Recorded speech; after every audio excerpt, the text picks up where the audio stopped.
Recording studio Ekangar सराय। देखा ही तो ऐसे के छौड़ी तमन्ना जान सना के गे, देखा ही तो ऐसे के छौड़ी तमन्ना जान सना के गे।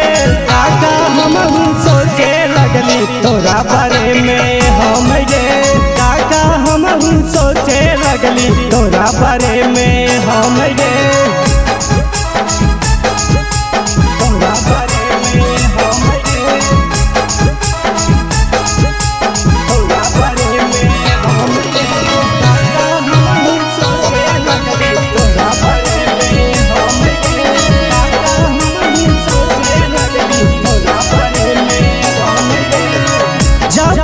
बनाबोही तू इंस्टा पर रीलावा, देखी के फिदा हो जाओ हमारा दिलावा।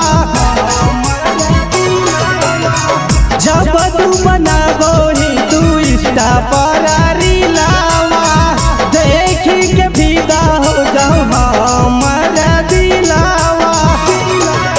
सुंदर सुंदर लगाबो स्टोरी फेसबुक इंस्टाग्राम पर, सुंदर सुंदर लगाबो स्टोरी फेसबुक इंस्टाग्राम पर। काका हम सोचे लगली तोरा बारे में हम गे, काका हम सोचे लगली तोरा बारे में हम गे।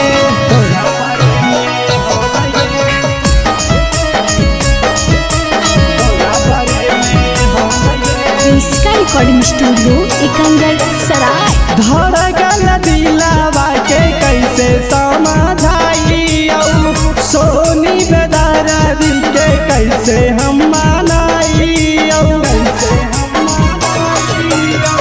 धड़कन दिलावा के कैसे समझाई, सोनी बेदारा दिल के कैसे हम मनाई।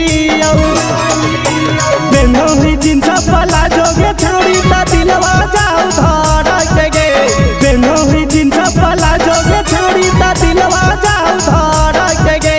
काका हम सोचे लगली तोरा बारे में हम गे, काका हम सोचे लगली तोरा बारे में हम गे। इसका रिकॉर्डिंग स्टूडियो एकंगर सराय।